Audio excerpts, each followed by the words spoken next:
Pues vamos a orar. Padre bendito, te entregamos este tiempo a ti y te rogamos que tú te glorifiques. Que no haya cosa alguna que salga de forma natural de cualquier lado, incluyendo de nosotros mismos, sino solamente lo que ha sido originado por ti, que es lo único que es aceptable para ti. Te damos gracias porque esto ha sido posible, gracias a que Jesucristo dio en la cruz por el precio de nuestro pecado. A través de eso, si nosotros así lo deseamos, somos beneficiarios de las bendiciones que Dios nos promete. En nombre de Cristo Jesús. ¿Listos? ¿Y listas? Vamos a estudiar el capítulo 21 del libro de Apocalipsis.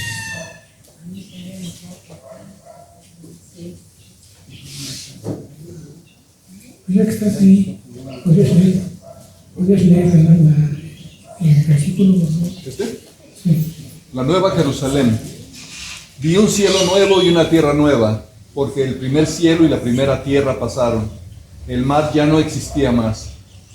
Y yo, Juan, vi la ciudad, la santa ciudad, la nueva Jerusalén descender del cielo de Dios, dispuesta como una esposa ataviada para su marido.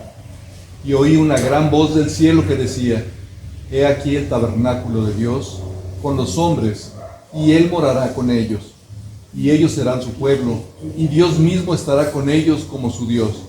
Enjugará Dios toda lágrima de los ojos de ellos, y ya no habrá muerte, ni habrá más llanto, ni clamor, ni dolor, porque las primeras cosas pasaron. Y el que estaba sentado en el trono dijo: He aquí, yo hago nuevas todas las cosas. Y me dijo: Escribe, porque estas palabras son fieles y verdaderas. Y me dijo: Hecho está. Yo soy el Alfa y la Omega, el principio y el fin. Al que tuviere sed, yo le daré gratuitamente de la fuente del agua de la vida. Apocalipsis 21, 1 al 6. Gracias. Bueno, como podemos ver, cada vez que se habla de la eternidad, hay una parte protagonista de la misma, que es la Nueva Jerusalén, es la habitación de Dios, como vamos a ver, y de aquellos que hayan querido hacer la voluntad de Dios y glorificarlo antes que nada. Hay una frase muy corta que está al final de esta lámina que dice: hecho está. Aquí el que está hablando con Juan es el Señor Jesucristo y dice: hecho está. ¿Les recuerda algo esa expresión? Sí, consumado es, exactamente. Que fue algo que dijo Jesucristo como una promulgación de su victoria. Dice Juan 19:30, cuando Jesús hubo tomado el vinagre, dijo: consumado es. Es lo mismo que hecho está. Y habiendo inclinado la cabeza, entregó el Espíritu. Hay diversas versiones sobre la lista de expresiones que dijo el Señor Jesucristo en la cruz, que se dice que fueron 7, y diferentes maneras de ordenarlas. En mi opinión, esta es la más adecuada, porque nos permite entender qué es lo que ocurrió. Antes de esto, Jesús había dicho al Padre: Padre, en tus manos ¿qué era? Te encomiendo mi espíritu. ¿Por qué hizo eso Jesús? ¿Por qué dijo eso?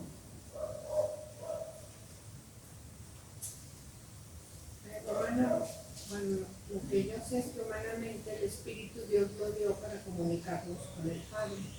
Y Jesús como hombre, pues, entregaba el Espíritu. Acuérdense que habiendo sido creados por Dios a su imagen, siendo Él un Dios trino, nosotros tenemos una naturaleza tripartita: espíritu, alma y cuerpo. Como bien dice la hermana Male, cuando morimos, nosotros, queramos o no, entregamos el espíritu a Dios. ¿En dónde podemos buscar eso bíblicamente? ¿Qué dice? ¿Qué dice? y necesito buscarlo, y el Espíritu vuelve al Padre que lo dio. Vuelve a Dios que lo dio. Entonces, en efecto, si lo leemos a mayor profundidad, concluimos que es al Padre. El Padre es el que nos da espíritu. El alma es la que será evaluada, juzgada, ya sea en el tribunal de Cristo o en el juicio del gran trono blanco que ya hemos estudiado. Entonces, el orden adecuado, en mi opinión, es que consumado es la última y séptima expresión desde la cruz. Porque ya lo del Espíritu lo ha dicho previamente. Ahora, una cosa importante a tomar en cuenta en cuanto a la Nueva Jerusalén. Dice el versículo que nos hizo favor de leer, Tonito, y vi un cielo nuevo y una tierra nueva, porque el primer cielo y la primera tierra pasaron y ya no existía más.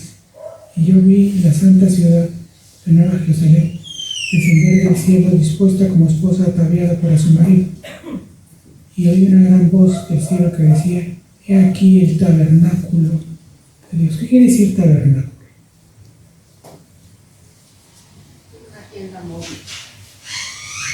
Pero en su sentido más general, ¿qué quiere decir tabernáculo? ¿Donde habita? Exacto, es la habitación. La habitación. Y a veces se utiliza, como vamos a ver después, intercambiablemente con no solamente la idea de que Dios está habitando con nosotros, sino en efecto con el esquema de la tienda o templo móvil que Dios le dijo a Moisés que hiciera, y después lo fueron transportando a través del desierto. Una cosa muy importante es que dice que enjugará Dios todas las lágrimas de los ojos de ellos. Ya no habrá más muerte, ni más llanto, ni clamor, ni dolor, porque las primeras cosas pasaron. ¿No les gustaría ya no tener dolor? ¿No les gustaría que ya no tengamos que llorar para expresar nuestra tristeza o nuestro dolor? Tampoco habrá más clamor ni muerte, porque las cosas viejas pasaron y las cosas primeras ya pasaron, y ahora estamos viviendo en la eternidad. Una cosa importante es que para que esto suceda, tiene que haber habido un protocolo muy estricto de purificación. ¿Cómo se purifican los metales preciosos? Con fuego. Exactamente. Dice la Biblia, a ver, esta letra. Pero el día del Señor vendrá como ladrón en la noche, en el cual los cielos pasarán con grande estruendo, y los elementos ardiendo serán deshechos, y la tierra y las obras que en ella hay serán quemadas. Puesto que todas estas cosas han de ser deshechas, ¿cómo no debéis vosotros andar en santa y piadosa manera de vivir, esperando y apresurándoos para la venida del día de Dios, en el cual los cielos, encendiéndose, serán deshechos, y los elementos, siendo quemados, se fundirán? Pero nosotros esperamos, según sus promesas, cielos nuevos y tierra nueva, en los cuales mora la justicia. Segunda de Pedro 3, 10 al 13. Gracias. Vean cómo dice que todas las cosas que han sido conocidas hasta ese entonces serán quemadas. Y la idea del fuego es, insisto, purificar. Que salgan a flote las impurezas y que se puedan remover. Entonces es un acto de purificación. Una vez hecho esto, se puede ya acceder o no, dependiendo de lo que hayamos hecho en esta vida, a la Nueva Jerusalén.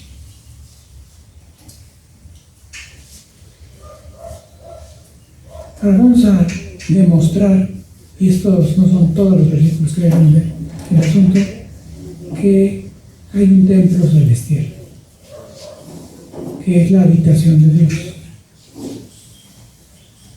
Ahorita ese templo existe y existirá por siempre. Vamos a ver lo que dice la Biblia acerca de esto. Y el templo de Dios, vean que estoy leyendo en Apocalipsis 11, 19. Esto nos habla ya de los últimos tiempos. El templo de Dios fue abierto en el cielo.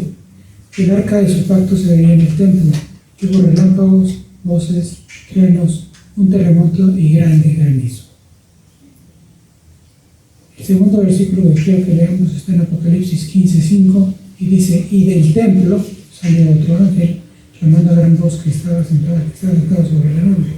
Mete tu hoz. ¿Quién es el que estaba sentado sobre la nube?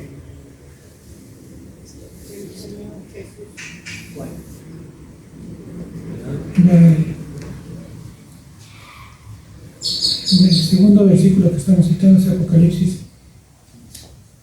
14:15. ¿Sí? Y del templo salió otro ángel llamando a toda gran voz el que estaba sentado en la nube, que en efecto es el Señor Jesucristo. Y le dice: mete tu hoz y ciega, porque la hora de secar ha llegado, pues la mies de la tierra está madura.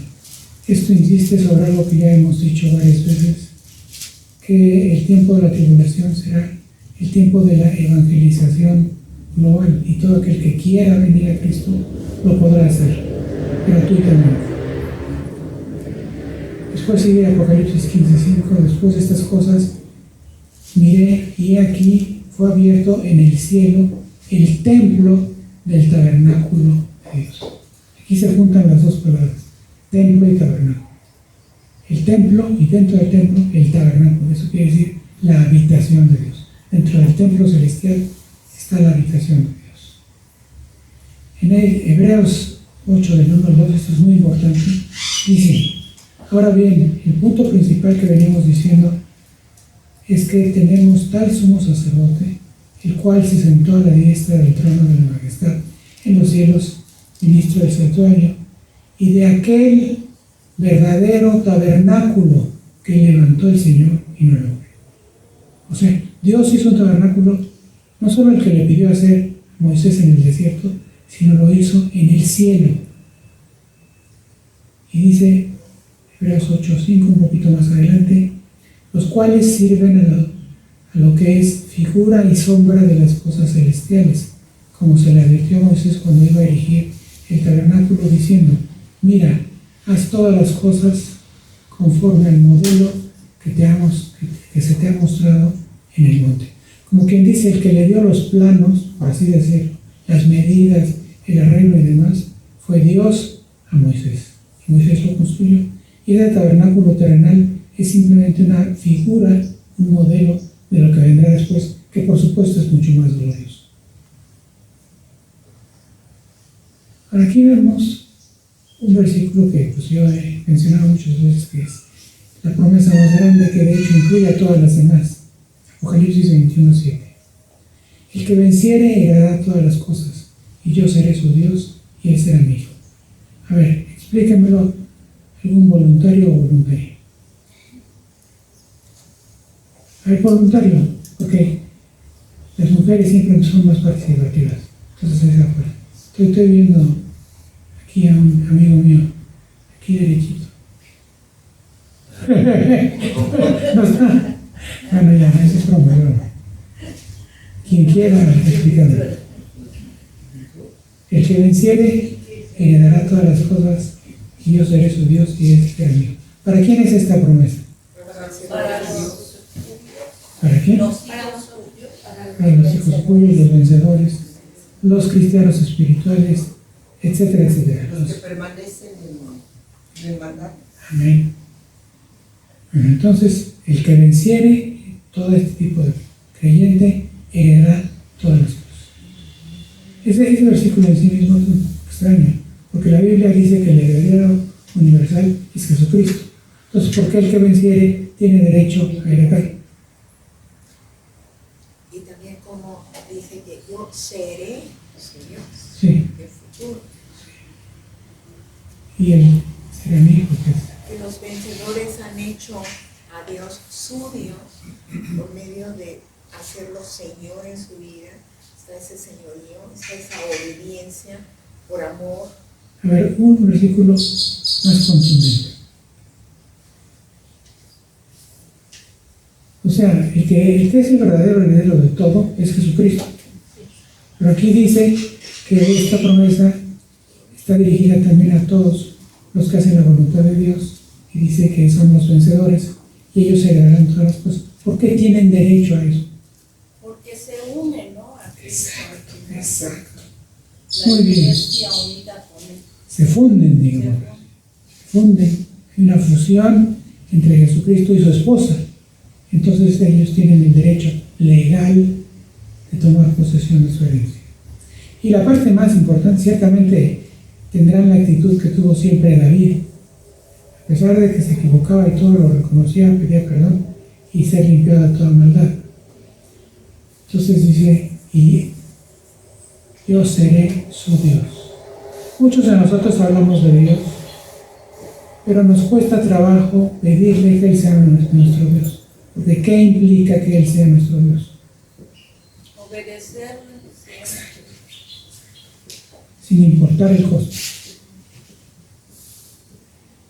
Y esto proviene de la promesa que hizo Dios cuando declaró su propósito eterno. Entonces dijo Dios, estoy leyendo en Génesis 1, 26 al 28. Entonces dijo Dios, hagamos al hombre nuestra imagen conforme a nuestra semejanza, y señoree en los peces del mar, en las aves de los cielos, en las bestias, en toda la tierra y en todo animal que se arrastra sobre la tierra. Y creó Dios al hombre a su imagen, a imagen de Dios lo creó, varón y hembra los creó. Y los bendijo Dios y les dijo, fructificad y multiplicaos, llenad la tierra y sojuzgadla, y señoread en los peces del mar, las aves de los cielos, en todas las bestias que se mueven sobre la tierra. De acuerdo con esto, ¿cuál es el primer mandamiento que Dios le da a Dios? Amar a Dios. Sí, ese es el primero en importancia y ciertamente está involucrado implícitamente. Pero de acuerdo a lo que aparece en estos versículos, ¿cuál es el primer mandamiento que cronológicamente hablamos? Fructificado y multiplicado. Fructificar y multiplicados. Pero en primer lugar está fructificar. Mucha gente piensa que es lo mismo, fructificar y multiplicarse, pero no. Porque Dios no usa palabras de más ni de menos. Dice las cosas que son justas, adecuadas. Dice fructificar. ¿Qué quiere decir fructificar? Sí, dar fruto, pero más internamente, más interior, más profundamente. ¿Qué quiere decir fructificar?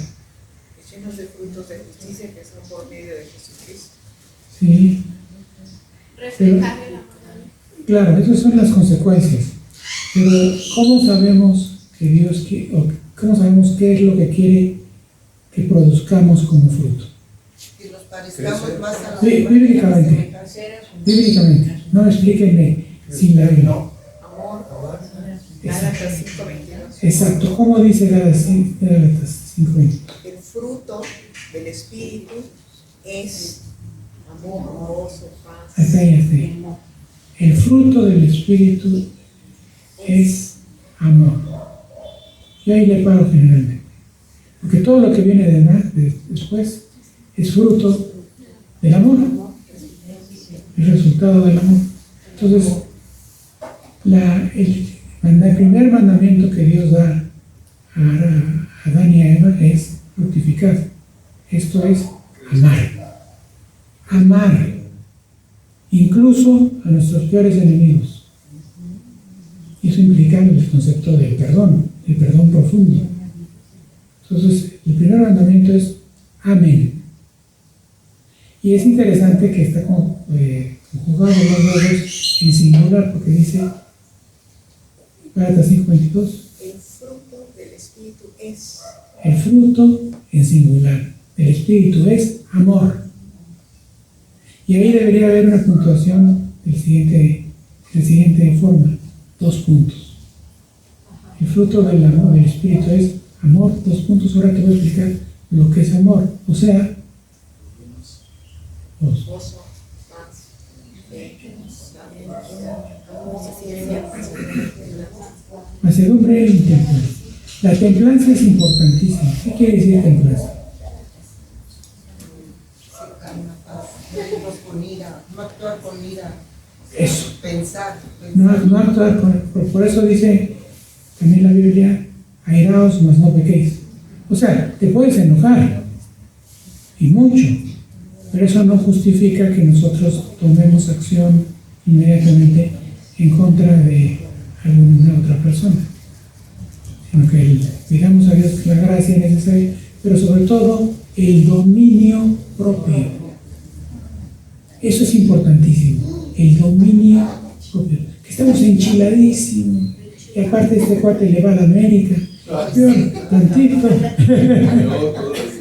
Sí, los que le van a la América todavía hay tiempo de arrepentirse. Mejor váyanse con el rebaño sagrado.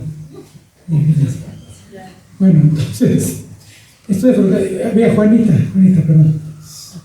Estás tocando mi América. Imagínate, ya, córtala. Ya los va a cortar conmigo. Me estás dando donde me duele. Juanita quería preguntar. Juanita, ¿no? No, bueno, ok, entonces no. Fíjense que esto se parece un poco en términos de usar en forma que llama la atención los verbos y demás, y los activos. ¿Cuál es el primer versículo de la Biblia? ¿Y qué dice?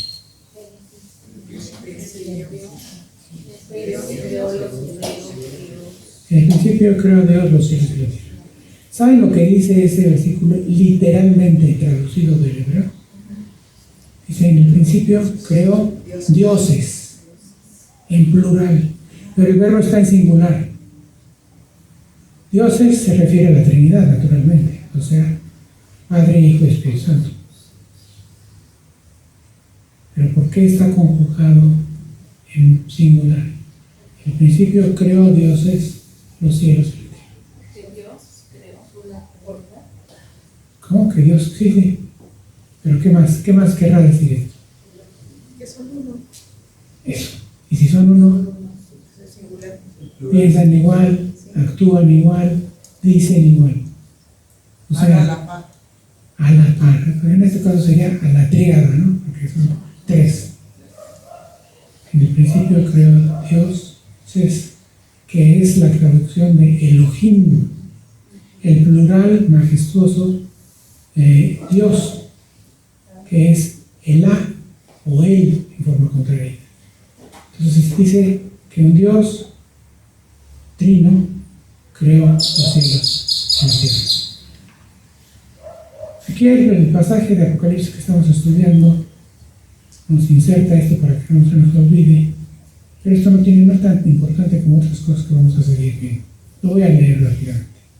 Pero los cobardes, incrédulos, los criminales y homicidas, los fornicarios, hechiceros, los idólatras y todos los mentirosos tendrán su parte en el lago que arde con fuego y azufre, que es la muerte segunda. Este sí es el verdadero infierno. ¿Ok? Este sí es el verdadero. Nada más con eso lo dejamos ahí.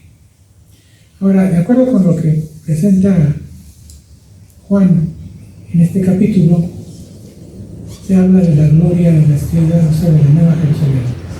Vieron entonces a mí uno de los 7 ángeles que tenía las 7 copas llenas de las plagas postreras, y habló conmigo diciendo: ven acá, yo te mostraré la desposada, la esposa del Cordero. Y me llevó en el espíritu a un monte grande y alto, y me mostró la gran ciudad santa de Jerusalén, que descendía del cielo de Dios, teniendo que la gloria de Dios. Esto ratifica que, y la ciudad santa, déjenme decirles esto, adelantándome, está hecho de piedritas que son los vencedores. O sea, la ciudad santa es el conjunto de los vencedores, que desciende del cielo y, como dice aquí, está ataviada como una esposa para su marido.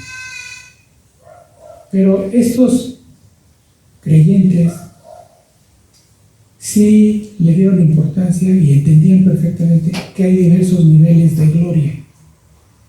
Juan 15 dice que la luna tiene una gloria menor que la del sol, para explicarnos este concepto. Y ahora la Biblia dice que nosotros seremos glorificados. Pero ¿a cuál gloria deberíamos aspirar? ¿La de qué? La de Jesucristo. Como hombres y mujeres, la de Jesucristo. Jesucristo puede tener la gloria de Dios, pero nosotros aspiramos a la gloria de Cristo. Y eso puede requerir de nosotros cosas que no nos gusten mucho, como dejarle ir a la América, por ejemplo. Y dice, y su fulgor era semejante a una piedra preciosísima, como piedra de jaspe diáfana, como cristal. Esto me recuerda algo. ¿Qué quiere decir fulgor? Mucho brillo. Exacto, brillantez. ¿Se acuerdan qué pasaba con Moisés cada vez que bajaba del monte? ¿Qué tenía que hacer?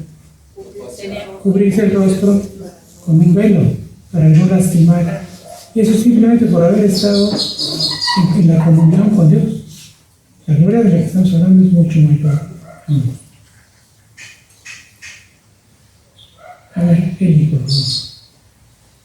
Tenía un muro grande y alto con 12 puertas, Estaban describiendo la ciudad las de medidas de la ciudad. Tenía un muro grande y alto con 12 puertas, y en las puertas 12 ángeles, y nombres inscritos que son los de las 12 tribus de los hijos de Israel. Al oriente 3 puertas, al norte 3 puertas, al sur 3 puertas, al occidente 3 puertas. Y el muro de la ciudad tenía 12 cimientos, y sobre ellos los 12 nombres de los 12 apóstoles del Cordero. El que hablaba conmigo tenía una caña de medir, de oro, para medir la ciudad, sus puertas y su muro. La ciudad se halla establecida en cuadro y su longitud es igual a su anchura. Y él midió la ciudad con la caña, 12,000 estadios. La longitud, la altura y la anchura de ella son iguales. Y midió su muro, 144 codos, de medida de hombre, la cual es de ángel. El material de su muro era de jaspe, pero la ciudad era de oro puro, semejante al vidrio limpio, y los cimientos del muro de la ciudad estaban adornados con toda piedra preciosa. El primer cimiento era jaspe, el segundo zafiro, el tercero ágata, el cuarto esmeralda, el quinto ónice, el sexto cornalina, el séptimo crisólito, el octavo berilo, el noveno topacio, el 10º crisopraso, el 11º jacinto, el 12º amatista. Las 12 puertas eran 12 perlas, cada una de las puertas era una perla. Y la calle de la ciudad era de oro puro, transparente como vidrio. Apocalipsis 21, 12 al 21. Gracias. ¿Qué les parecería vivir ahí? Como que yo sí, dice, no.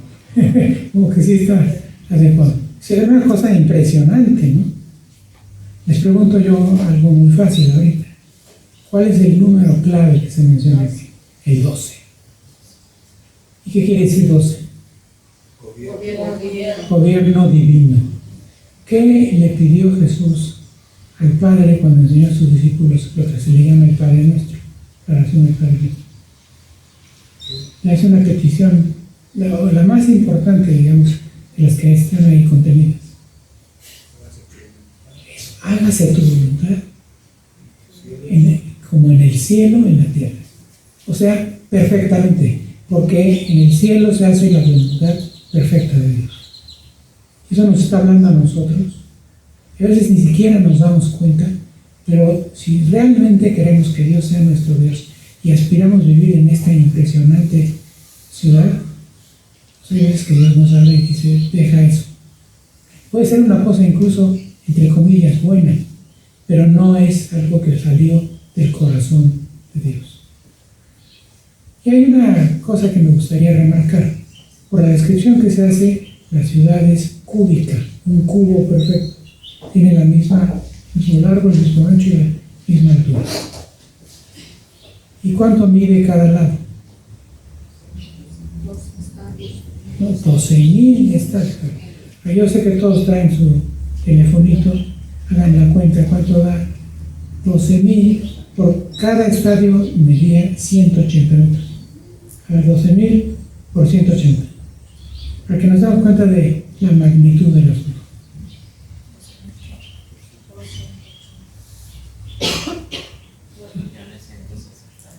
¿Cómo? 2,160,000. es la medida de la frontera que a través del río Bravo compartimos con Estados Unidos. 2.000. Pero aquí es 2 millones, ¿verdad? No es mucho más, 2 millones. Yo voy a hablar de 2.000 kilómetros. 2 millones. 2 millones de kilómetros. Es increíble. Es una cosa enorme. Y además adornada de oro puro, de piedras preciosas. Bueno, pero vamos a ver lo que dice la Biblia del Edén cuando Dios lo creó primero. Ahora sí le pedimos a Toñito que nos ayude a leer esta cita.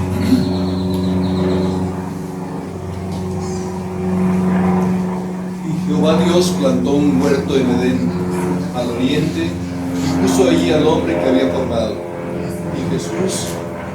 Y Jehová Dios hizo nacer de la tierra todo árbol delicioso a la vista y bueno para comer, también el árbol de vida en medio del huerto, y el árbol de la ciencia del bien y del mal. Y salía de Edén un río para regar el huerto, y de ahí se repartía en 4 brazos. El nombre de uno era Pisón.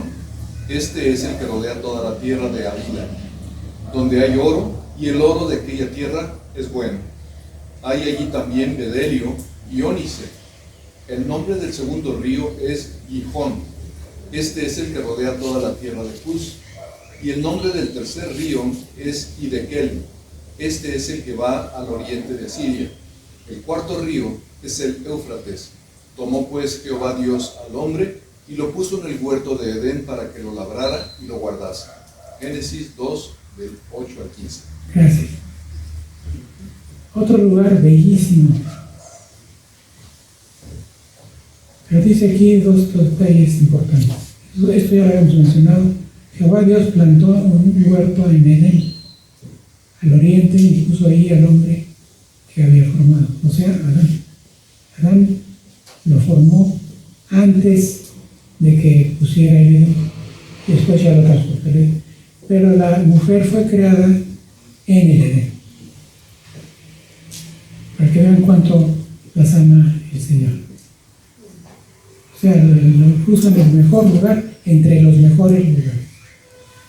Y otra cosa que quiero resaltar es que la tarea que le dio Dios a Adán es que labrara el Edén y lo guardase o lo protegiese. Que es importante en términos de que quiere decir que Dios le advirtió que algo malo podría pasar y Adán no se preparó. Y yo les garantizo que el 99.999% de la iglesia no se va a preparar antes de que venga todo esto. Entonces, ¿qué debemos hacer? Buscar a Dios y preguntarle, ¿cómo quieres que me prepare? Y hay cosas pues, que son elementales: estudiar la palabra, orar, cantar alabanzas, pero no solamente los domingos, todos los días. Como dicen ahora, 24/7, 365 o 66. Este es el año bisiesto, dice, perdón. Entonces usted va a tener 366 días, perdón, exacto. Ahora hemos visto descrito el cielo y el Edén. Y ahora nos encontramos con este versículo que, como está chiquito, lo voy a leer yo. El título del mismo es Apocatastes. Hablaremos del significado de eso. Aquí el desierto es necesario, está hablando de Jesucristo, que el cielo reciba o retenga, es otra manera de traducirlo, hasta los tiempos de la restauración de todas las cosas, de que habló Dios por boca de sus santos profetas que han sido desde tiempo antiguo. ¿Qué le pasó al Edén cuando pecaron Adán y Eva? Se quedó cerrado y no podemos llegar a él porque hay 2 querubines. Quien cree que es muy chidas para enfrentarse a un querubín, cambie de opinión, por favor, que son los ángeles más poderosos del cielo y además los que cubren la gloria de Dios. Entonces, hablamos del Edén, que ya no nos es accesible, pero dice aquí que Dios quiere restaurar todas las cosas. Porque Él no planeó, definitivamente no planeó, que Adán y Eva pecaran. Eso fue una decisión de ellos. Ciertamente hubo tentación de parte de Satanás, pero la decisión era, y más, cuanti más, oigan, sobre todo los varones, cuanti más que él le había dicho a Adán lo que iba a pasar, ¿por qué necesitaba ponerse en guardia? ¿Por qué necesitaba proteger el Edén? Porque alguien de fuera podía venir a destruir. ¿Saben qué quiere decir apocatástasis? Tiene tres vocablos griegos que la forman. Apocatastasis. Apocatástasis. Para no dilatarnos mucho, les voy a decir cómo se puede construir el significado literal de esta palabra griega. Es la reversión, ¿qué quiere decir revertir? La reversión de la ruina del pacto. La reversión de la ruina del pacto. ¿Cuál pacto? Pues el que hizo en el Edén. O sea, Dios lo que quería en su generosidad y exuberancia era que tuviéramos el mejor lugar para vivir con las mejores cosas. No Dubái, no los Emiratos Árabes Unidos, no todos Qatar. Bueno, que no está dicho ahí. Sí, pero para lo que hacen ahora los árabes, el lujo es impresionante. Pero es lo que quiere restaurar. Porque Dios creó todo esto para gozo nuestro, para nuestro beneficio. Pues vamos a hablar del templo. Apocalipsis 21, 22 y 27. Eli, por favor. El templo. Y no vi en ella templo, porque el Señor Dios Todopoderoso es el templo de ella y el Cordero. La ciudad no tiene necesidad de sol ni de luna que brillen en ella, porque la gloria de Dios la ilumina y el Cordero es su lumbrera. Y las naciones que hubieren sido salvas andarán a la luz de ella, y los reyes de la tierra traerán su gloria y honor a ella. Sus puertas nunca serán cerradas de día, pues allí no habrá noche, y llevarán la gloria y la honra de las naciones a ella. No entrará en ella ninguna cosa inmunda o que hace abominación y mentira, sino solamente los que están inscritos en el libro de la vida del Cordero. Apocalipsis 21, 22 a 25. Gracias. El templo de Jerusalén es el Señor Dios Todopoderoso y el Cordero. La idea es que habitemos en Dios, en Dios. Pero hay algunas otras cosas que me llaman la atención. Habla de puertas. ¿Para qué queremos una puerta? ¿Para qué sirve una puerta? Para entrar y salir, ¿no?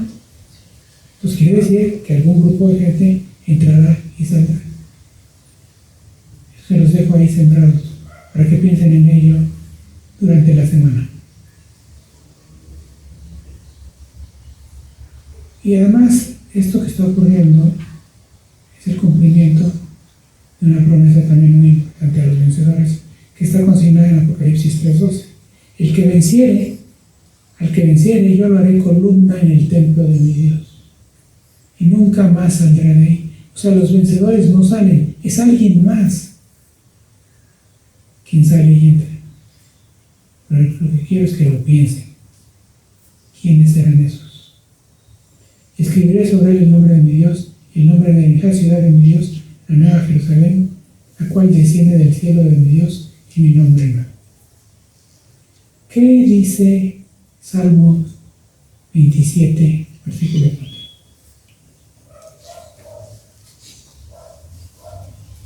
Es algo que expresó David. Salmo 27, 4.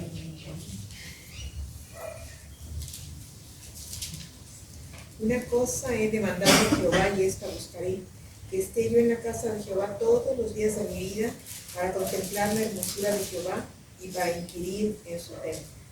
¿A qué está aspirando David aquí? A estar en la presencia de Dios por toda la eternidad. Pues no tiene para qué salir y entrar. Hay otros que sí tendrán por un lado más encargo. Pero aquí empieza a haber interrogantes más profundas que aquí, y por favor piensen sobre eso. y lo que platicamos la próxima vez. Pues finalmente llegamos a la consumación del matrimonio entre Jesucristo y su iglesia. Aquí Pablo usa la figura del matrimonio humano para explicar esto. Dice: por esto dejará el hombre a su padre y a su madre y se unirá a su mujer, y los dos serán una sola carne. Aquí está reflejado el concepto de fusión que mencionaba Marla. Jesucristo se unirá a su iglesia victoriosa, al conjunto de los verdaderos vencedores, a la novia o la esposa de Cristo. Porque dice: grande es este misterio, mas yo digo esto respecto de Cristo y la iglesia. Fíjense cómo desde la Biblia se puede ir viendo que nos está diciendo: no te vayas con la finta. No todos los que de alguna manera les es permitido entrar a la escuela, no todos viven ahí permanentemente. Salen con algún propósito y alguna tarea, que es lo que quiero que ustedes me digan cuál será la próxima vez que nos reunamos en favor de Dios. Entonces dice que es un gran misterio, pero él lo dice de Cristo y su iglesia, esta fusión de la que hemos hablado. Y pues con esto damos por terminada esta parte. Vamos a darle gracias a Dios. Padre Celestial, te damos gracias que nos has traído esta enseñanza el día de hoy.